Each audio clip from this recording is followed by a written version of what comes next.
자, 오늘은 선약 12번째 시간입니다. 아골 골짜기를 넘어라는 제목으로 말씀의 은혜를 나누겠습니다. 우리가 절기 예배가 계속 있다 보니까 바로 앞에 뭘 들었는지 또 기억이 가물가물하죠. 간략히 말씀을 드리면 여리고성을 정복을 했습니다. 하나님의 은혜로 여리고성, 난공불락의 성을 점령을 했고 이제 그 다음 성인 아이성을 쳐들어가게 됩니다. 근데 아이성에 올라갔을 때 패배를 하게 돼요. 더 작은 성이었고 또 그들에게는 사기가 충천해 있었는데도 불구하고 왜 패배했을까?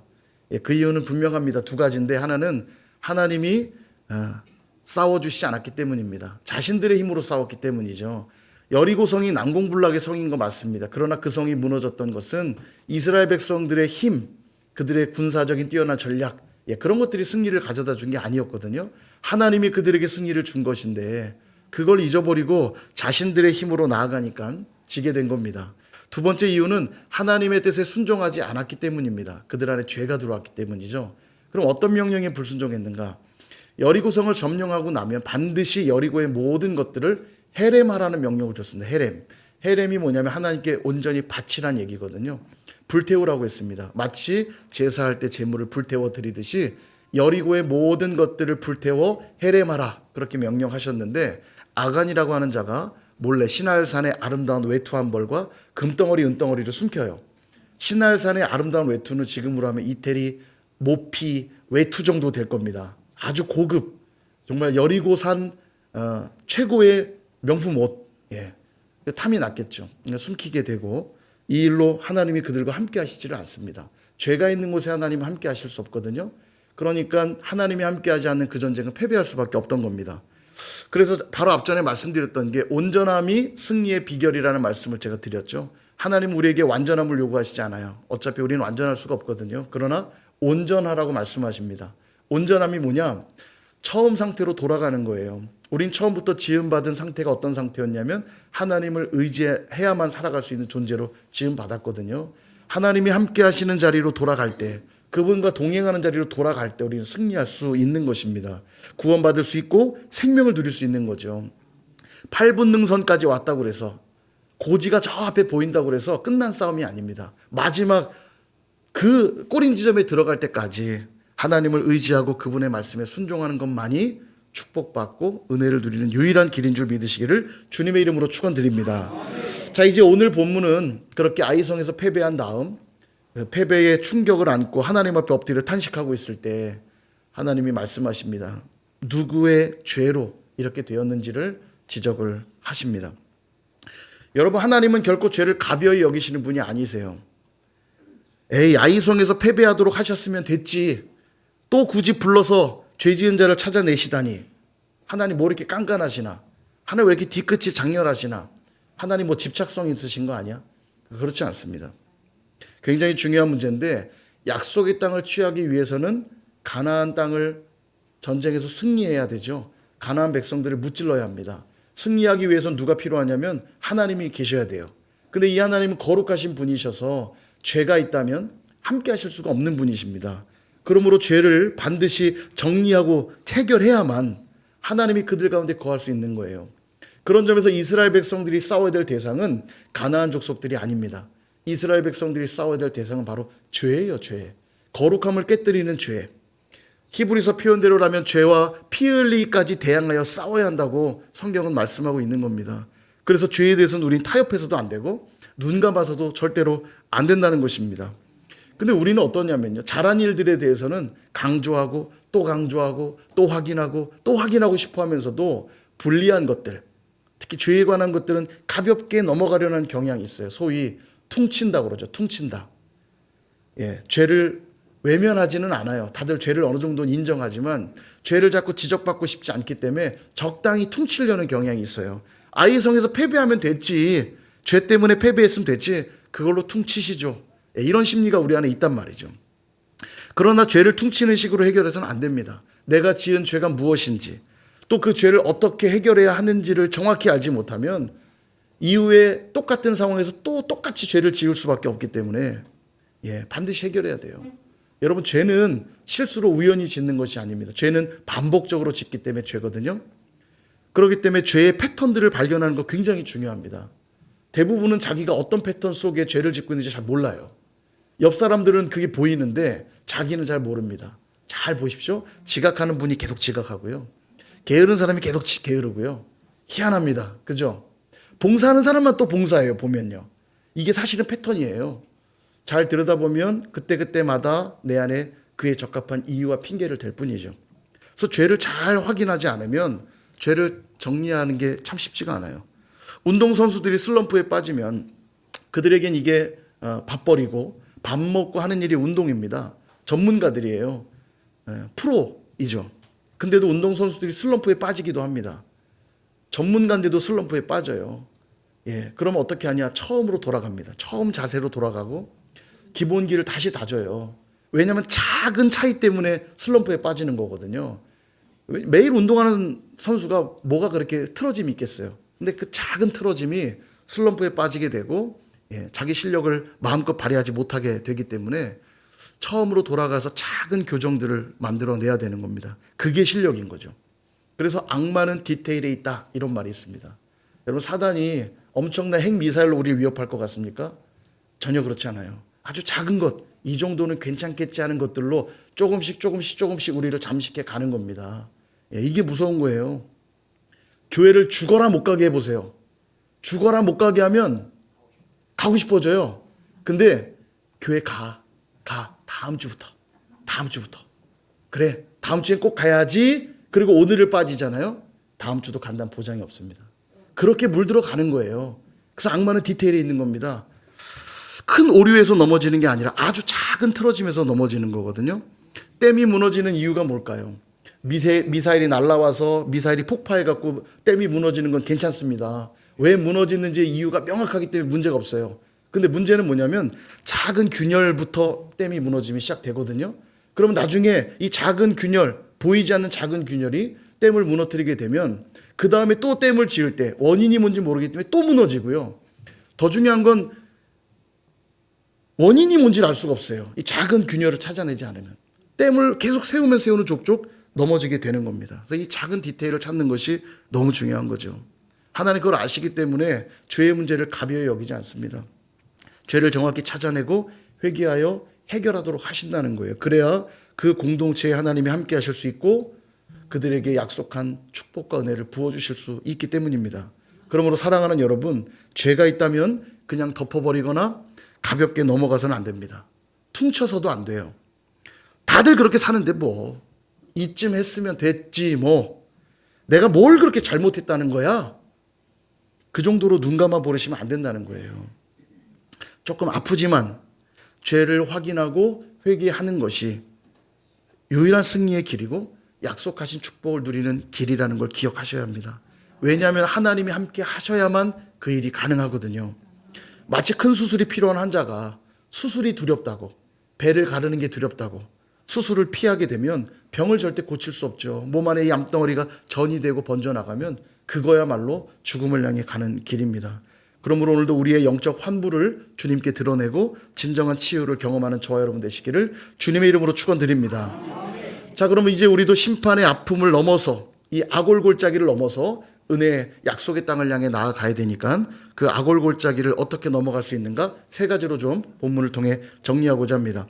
첫 번째로는 회개는 빠를수록 좋습니다. 회개는 어떻게 할수록 좋다고요? 빠를수록 좋아요. 다음 날 아침 일찍 하나님이 모든 지파들을 다 불러 모읍니다. 패배의 충격이 가시지도 않은 데다가 하나님의 진노로 패배한 걸 알았던 백성들이 집합이 걸렸으니 얼마나 긴장이 됐겠어요. 그죠? 우리 군대 다녀오신 분들은 집합의 느낌 아시죠? 연병장으로 집합! 축복하려고 집합하는 거 아니잖아요. 상 주려고 집합하는 거 아니잖아요. 야, 이제 죽었구나. 그죠? 예. 뭐 고등학교 시절에도 예전엔 요즘은 좀 뭐 어떨지 모르겠지만 예전에 선배들이 야, 집합 옥상으로 올라와. 예, 그러면 맞는 거 아닙니까? 예, 다들 모범생이셔서 안 맞으신 것 같은데 집합이 걸린 거예요. 하나님 앞에. 그리고 하나님이 첫 번째 지파를 걸러냅니다. 유다 지파가 나와요. 유다 지파만 딱 걸러내고는 유다 지파 중에 또 세라 족속만 걸러냅니다. 세라의 후손들만 나왔어요. 그 중에 남자들만 불러내서는 또 뽑아냈는데 이번에는 삽디가 뽑힙니다. 삽디의 가족들만 나왔어요. 그리고 그곳에서 삽디의 손자인 아간이 지목됩니다. 아간이 나와요. 여호수아가 아간에게 묻습니다. 도대체 무슨 일을 저지른 것이냐? 그러자 아간이 이야기하는 거예요. 20절과 21절. 아간이 여호수아에게 대답하여 이르되 참으로 나는 이스라엘의 하나님 여호와께 범죄하여 이러이러하게 행하였나이다. 내가 노력한 물건 중에 시나엘 산의 아름다운 외투 한 벌과 은 200세겔과 그 무게가 50세겔 되는 금덩이 하나를 보고 탐내어 가졌나이다. 보소서, 이제 그 물건들을 내 장막 가운데 땅속에 감추었는데 은은 그 밑에 있나이다 하더라. 아멘. 일단 사람들을 보내서 아간의 말이 사실인지를 확인하도록 합니다. 정말 가서 장막을 땅속을 파봤더니 그가 훔친 것들이 들어있어요. 이걸 먼저 확인하는 이유는 사실이 확증되어야 죄를 정죄할 수 있기 때문에 그렇죠. 사실 확인을 해요. 가보니까 말 그대로 있었던 거죠. 여호와 앞에 다 쏟아놓습니다. 그리고는 여호수아는 아간이 훔친 모든 물건을 비롯해서 아간과 그의 가족들과 그의 모든 소유들, 장막에 있는 모든 것들을 다 돌로 쳐서 죽이고 불태워서 아골 골짜기에 버립니다. 그리고 아골 골짜기는 심판의 상징이 돼요.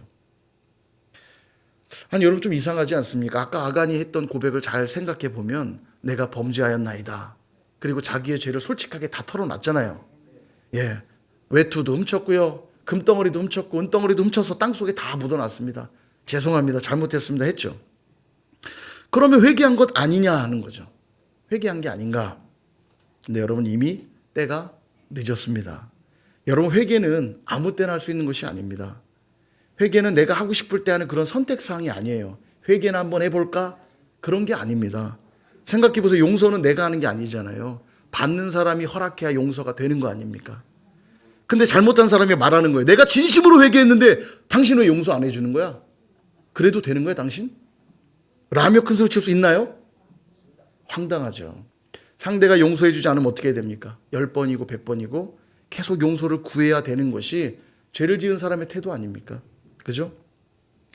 예전에 전도연 씨가 주연으로 나왔던 영화 밀양, 전에도 한번 소개를 드렸지만 우리 기독교인들을 참 불편하게 했던 영화이기도 합니다. 이 전도연 씨가 전도를 받아서 교회에 등록을 해요.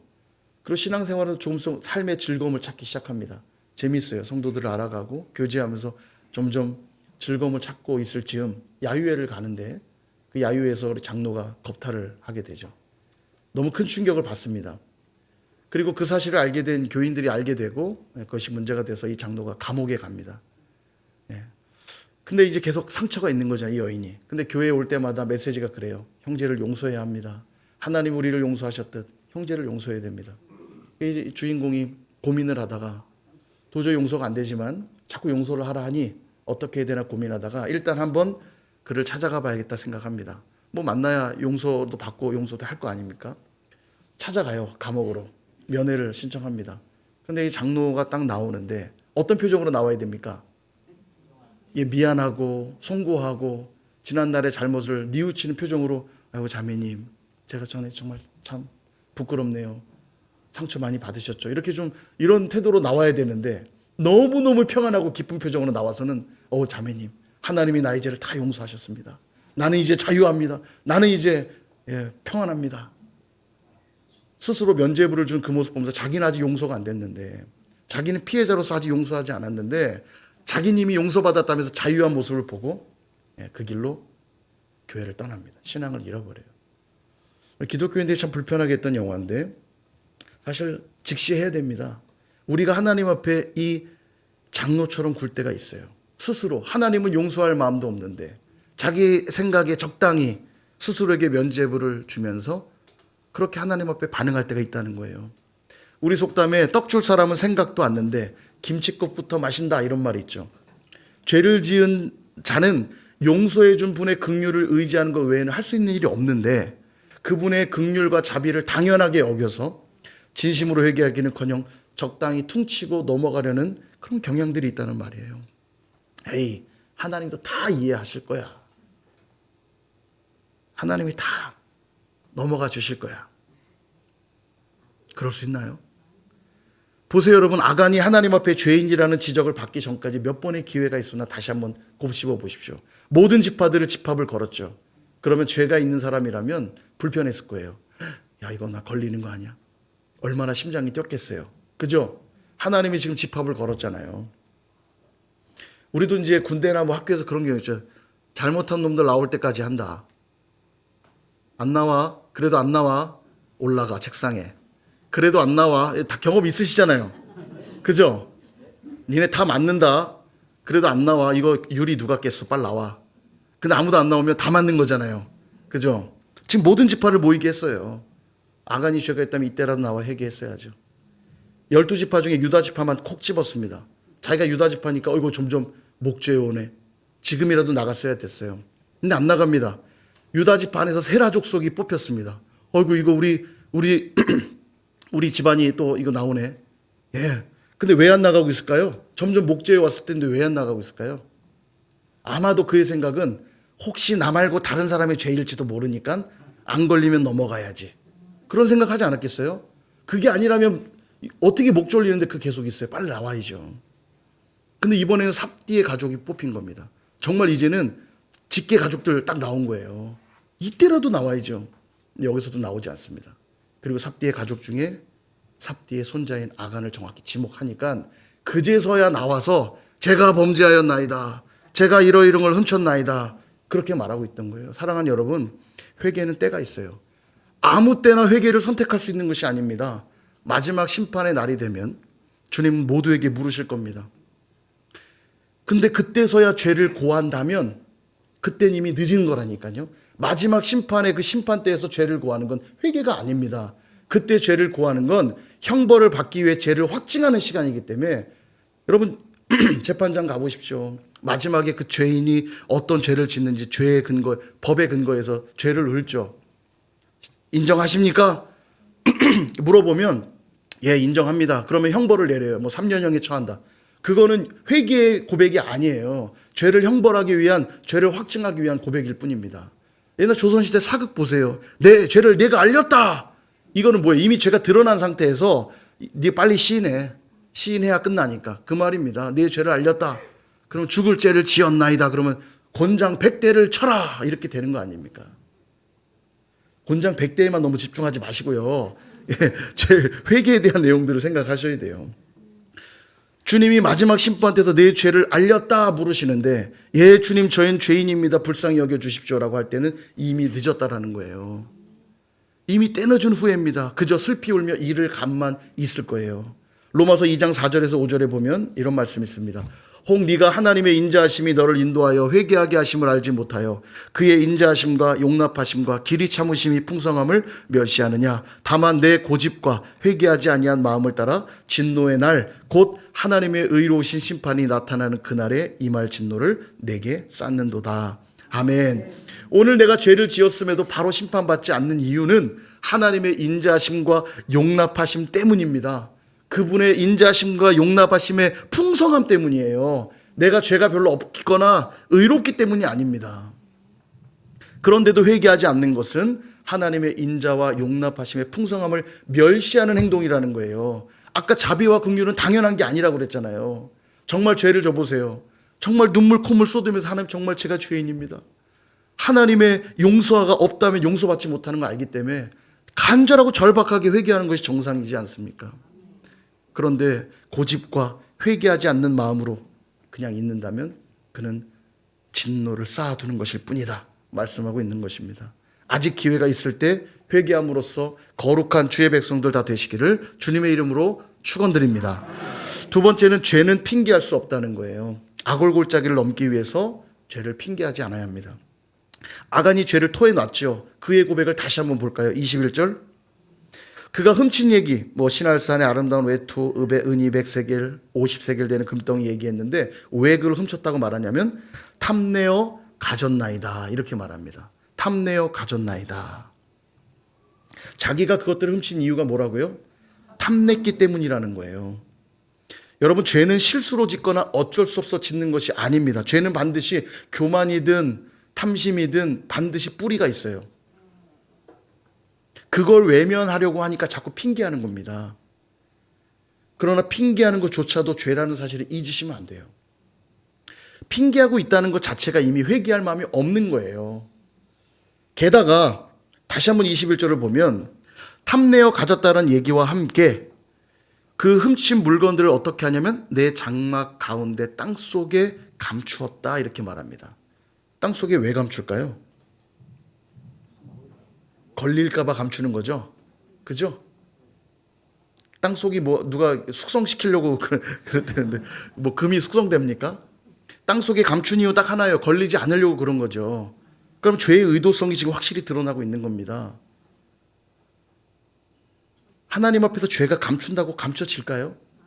안 되죠. 시편과 잠언에 보면 정직한 자라는 표현이 계속 나와요. 요즘에 우리가 보는 잠언에도 정직한 자에 대한 얘기가 계속 나오죠. 정직한 자는 어떤 자냐면 뭐 거짓말 안 하는 자 이런 뜻이 아니에요. 그런 윤리 도덕적인 수준의 저급한 얘기가 아닙니다. 성경이 말하는 정직한 자는 어떤 자냐? 하나님 앞에서 죄를 지적받을 때 자기가 죄인이라는 걸 인정하는 자가 정직한 자입니다. 그러니까 그들은 하나님께 회개하고 주님께 더 가까이 나아가니 그는 의인이라 부르는 것이고 정직한 자라고 하는 거예요. 근데 진짜 죄인들은 자신의 죄를 인정하기는커녕 자꾸 핑계하고 합리화합니다. 그만한 이유가 있다는 거예요. 그러니까 회개하지 않는 거죠. 적당히 핑계와 합리화를 대니까 회개 안 하는 겁니다. 보세요. 지각하는 사람들은요, 늘 지각하는 이유가 있어요. 그죠? 지각이 계속 습관적으로 지각하고 있는데 끊임없이 이유를 대고 있다면 그는 회개할 마음이 없는 겁니다. 게으른 사람들도 마찬가지예요. 다 이유가 있어요. 게으른데도. 근데 이 게으름도 자꾸 습관적이라면 그 이유 역시 회개하고 싶지 않다는 고백일 뿐입니다. 잠언 26장에 보면 게으른 자의 이런 표현도 나와요. 게으른 자는 길 밖에 사자가 있다 하느니라. 길 밖에 사자가 있어서 자기 집 나갈 수 없다는 거예요. 황당하죠. 그 이유가 있다는 거예요, 다. 그러니까 게으름은 성경 잠언에서는 게으름이 죄로 지적합니다. 죄로 지적하는데 자기가 게으를 수밖에 없는 이유는 밖에 사자가 있기 때문이라고 말하는 순간 회개할 이유가 없어지잖아요. 밖에 사자가 있어서 못 나가겠다는데요, 뭐. 그죠? 결국 땅속에 고이고이 묻어두고 인정하지 않는 죄는 회개가 불가능합니다. 당장은 감춰진 것처럼 보이겠죠. 그러나 반드시 하나님은 그 죄를 물으시고 심판하실 것입니다. 그러므로 우리가 하나님의 축복을 누리기 위해서는 자꾸 핑계하고 합리화하는 신앙이 돼서는 안 돼요. 도리어 죄를 인정하는 것이 너무너무 중요합니다. 그래야 회개가 가능해지거든요. 두 번째로 땅속에 묻어두는 게 아니라 진실하게 다 드러내기 시작해야만 치유와 회복이 일어납니다. 구원과 생명을 누릴 수 있게 되는 거죠. 이 사실 기억하고 진정으로 회개하는 저와 여러분 되시길 축원드립니다. 마지막 세 번째는 죄는 반드시 대가를 지불한다는 거예요. 악골골짜기를 넘기 위해 죄는 대가가 있다는 걸 기억하셔야 됩니다. 우리가 아무 생각 없이 반복적으로 죄를 짓는 이유가 뭐냐면 그 죄의 대가가 있다는 걸 잊어버리기 때문입니다. 혹은 대가가 있는 걸 알지만 에이 그까짓 거 별거 아니야 라고 여기기 때문이겠죠. 이번 시험 평점 10점 이상 떨어지는 친구들은 5대 맞을 각오에 근데 공부 안 해요. 왜요? 매 맞는 걸 잊어버리거나 그까짓 거 5대 맞고 말지. 예, 그런 사람들은 그냥 공부 안 해요. 예. 도로에 과속카메라가 있죠. 이 과속카메라 찍혀 벌금이 나면 왜 이렇게 이 돈이 아까운지요. 야, 6만 원, 7만 원 벌금 날아오면 야, 이 돈은 교회 차라리 헌금하면 참 좋으련만. 왜 이렇게 아까운 건지. 물론 스스로 합리화하면서 국가에도 내가 헌신하리라. 그렇게 내긴 하지만 억울해요. 그래서 항상 내비를 켜놓고 요즘 카메라가 너무 많아갖고요. 저는 내비를 켜고 다닙니다. 카메라 때문에. 이처럼 저처럼 그 돈이 아깝다 여기는 사람은 과속하지 않겠죠. 그런데 벌금을 문다는 걸 모르는 사람이거나 혹은 그 위치에 카메라가 있다는 걸 모르는 사람은 그냥 무시하고 다닐 겁니다. 혹은 그까짓 거 벌금 내도 별거 아니라고 생각하는 사람은 무시하고 다니겠죠. 연예인들이 그런다고 그러잖아요. 지방에 공연이 많으니까 시간 맞춰야 돼서 막 과속으로 달린대요. 카메라 찍히면 벌금 내면 된다고 생각하고 그냥 다닌답니다. 뭐 그까짓 거 얼마 안 되니까. 공연 수입이 많으니까 예, 벌금 물면 된다고 생각하는 거죠. 그런데 여러분 하나님 앞에서의 죄는 몇만 원짜리 벌금으로 끝나지 않는다는 게 중요해요. 하나님 앞에 죄를 짓고 5만 원 퉁칠 수 있다면 그까짓 거 뭐 걱정하겠어요. 몇만 원짜리 벌금으로 끝나지 않습니다. 하나님의 죄에 대한 심판은 가혹하리만큼 처참한 것입니다.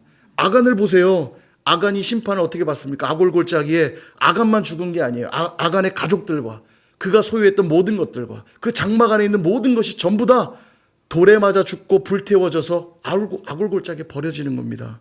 그러고 끝난 게 아니에요. 아골 골짜기는 심판의 대명사가 되는 겁니다. 아간은 영원토록 수치를 받는 자가 되는 거예요. 아간 그러면 불순종의 대명사, 죄 지은 자의 대명사가 되는 겁니다. 죽고 끝나는 게 아니에요. 수치와 절망이 영원히 따라다니는 거 아니겠어요? 로마서 6장 23절에 보면 죄의 삭슬 뭐라고 말합니까? 죄의 삭슬은 사망이다.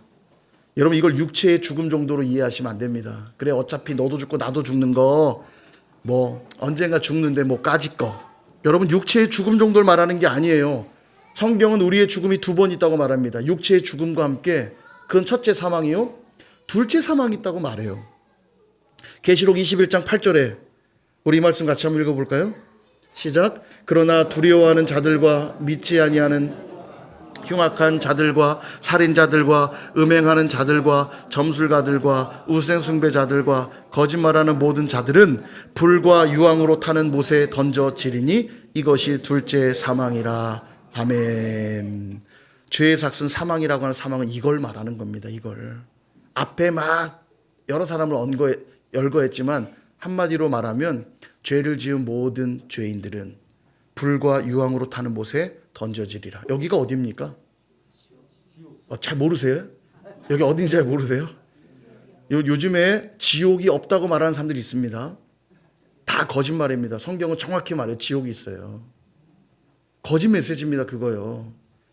예, 지옥은 반드시 있고 죄는 마지막 날 반드시 심판대 앞에 서게 됩니다. 죄에 대한 심판은 벌금 5만 원, 6만 원짜리가 아니라니까요. 불과 유황에 타는 못에 던져지는 하나님이 영원히 없는 그곳에서 영원토록 살아가는 게 지옥이에요. 그러니까 이 땅에서도 우리는 사실 지옥의 삶을 사는 이들이 많습니다. 죄를 지어보세요. 누구만 두렵고 떨리냐면 죄를 지은 사람만 가슴이 콩닥콩닥 뜁니다. 걸릴까봐 막 조마조마하고요. 거기가 지옥이에요. 하나님이 그들과 함께 하시지 않고 평안이 없습니다. 그들에게는. 그러나 죄를 회개하고 하나님의 은혜를 갈구하는 이들에게 하나님 평강을 주시는 거기가 천국이죠. 하나님과 함께하는 그곳. 이게 죄의 무서움이에요. 죄의 결과가 이렇게 무서운데도 어떻게 죄에 대해 우린 둔감할 수 있냐는 겁니까?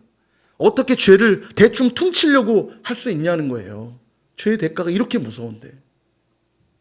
말씀을 정리합니다. 사랑하는 여러분, 오늘 아골 골짜기의 교훈을 결코 잊어서는 안 됩니다.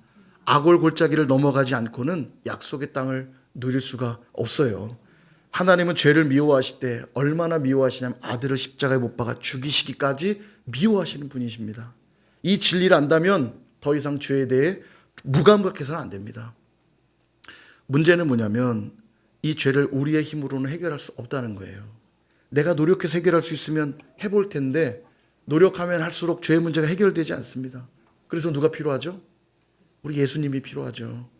예수님의 십자가가 필요합니다. 나의 죄를 대신하여 십자가에서 달려 죽으시고 흘리신 그 피가 오늘 나의 죄를 사하시는 거 아닙니까? 그러므로 예수 그리스도를 온전히 믿으실 수 있기를 축원드립니다. 그분을 영접하여 내 남편으로 모시고 나는 그분의 신부로 살아갈 때 자꾸 이 남편 저 남편 이 정부 저 정부 쫓아다니면서 바람 피고 다녀서는 안 되고 우리 예수님만 나의 남편으로 온전히 모시고 나는 그분의 신부로 살 때 하나님 우리에게 놀라운 약속 하나를 주세요. 호세아 2장 15절에서 16절 역시 같이 한번 읽어볼까요? 시작. 거기서 비로소 그의 포도원을 그에게 주고 아골 골짜기로 소망의 문을 삼아 주리니 그가 거기서 응대하기를 어렸을 때와 애굽 땅에서 올라오던 날과 같이 하리라. 여호와께서 이르시되 그날에 내가 나를 내 남편이라 일컫고 다시는 내 바알이라 일컫지 아니하리라. 아멘. 우리가 주님을 내 남편으로 모시고 살 때에 이제 아골 골짜기를 무엇으로 바꿔주신다고요? 소망의 문으로 삼아주신대요. 해골이라고 하는 이름의 뜻을 가진 골고다 언덕에서 주님이 십자가에 달려 죽으시는 순간 그곳은 절망과 두려움과 수치의 장소가 아니라 생명을 얻는 소망의 장소로 바뀌어지는 겁니다. 오늘 그 예수님을 제대로 믿기 시작할 때 아골 골짜기에서 죽어져야 될 우리의 인생들이 소망으로 바뀌어지게 된다고 약속하고 계시는 겁니다. 그러므로 예수님을 온전히 믿고 의지하고 따르기 위해서 오늘 주신 이 세 가지의 교훈을 꼭 적용하셔야 됩니다. 늘 회개하는 삶을 사셔야 하고 회개는 언제 해야 됩니까? 지금 해야죠. 예, 바로 지금 하는 겁니다. 선택의 여지가 없어요. 죄를 깨닫는 그 순간 회개하는 겁니다. 뭐 내일쯤 해볼까? 모레쯤 해볼까? 그까이 거 아니요. 주님이 용서하시지 않을 우리 소망이 없거든요. 지금 회개하셔야 돼요. 두 번째로 죄에 대해 절대로 핑계하거나 합리화하지 마십시오. 잘 들여다보세요. 내가 자꾸 핑계하는 영역들이 분명히 있어요. 솔직해지셔야 돼요. 하나님 앞에 딱 서셔야 돼요. 서 보면 내가 핑계하고 합리화하는 영역들이 있습니다. 왜냐하면 왜 핑계하고 합리화하냐면 죄는 패턴이거든요. 죄는 반복적으로 짓는 겁니다. 실수로 짓는 죄도 있어요. 예를 들어 말실수, 나도 모르게 말을 해서 아유 죄송합니다. 제가 말실수했어요. 그럴 수 있어요. 근데 그런 건 괜찮아요. 죄는 대부분 의도적으로 계획적으로 짓는 겁니다. 땅속에 파가지고 묻어둘 땐 걸리지 말아야지 라고 하는 거고요. 걸러내고 있는데도 나가지 않을 때는 내가 안 걸리면 넘어가야지. 죄는 반드시 의도적이고 계획적인 거예요. 회개하지 않는 이유는 뭐냐면 그 죄가 반복되고 있기 때문에 계속 죄는 죄라는 걸 모르지 않으니까 자꾸 핑계하고 합리화하는 겁니다. 근데 핑계하고 합리화하고 있다면 지금 반대로 말하면 나는 회개하고 있지 않다는 뜻이에요. 여러분, 남들은 모를 수 있기 때문에 땅속에 감춰졌으니까 남들은 모르잖아요. 나는 알고 하나님 아시잖아요. 하나님께 기도해야 돼. 하나님, 오늘도 내가 회개해야 될 죄가 무엇입니까? 반복적으로 짓고 있는 죄가 뭔지 찾아내셔야 돼요. 그걸 주님의 십자가에 못 박아야 됩니다. 몸부림치셔야 돼요. 핑계하거나 절대 합리화하지 않아야 되고, 마지막, 죄에는 반드시 대가가 따른다는 거 기억하고 죄를 미워하는 신앙이 되어야 합니다. 죄를 품어서는 안 돼요. 그럴 때 저와 여러분은 약속의 땅을 향하여 또 한 걸음 나아가게 될 줄로 믿습니다. 그런 저와 여러분 다 되시길 주님의 이름으로 축원드립니다.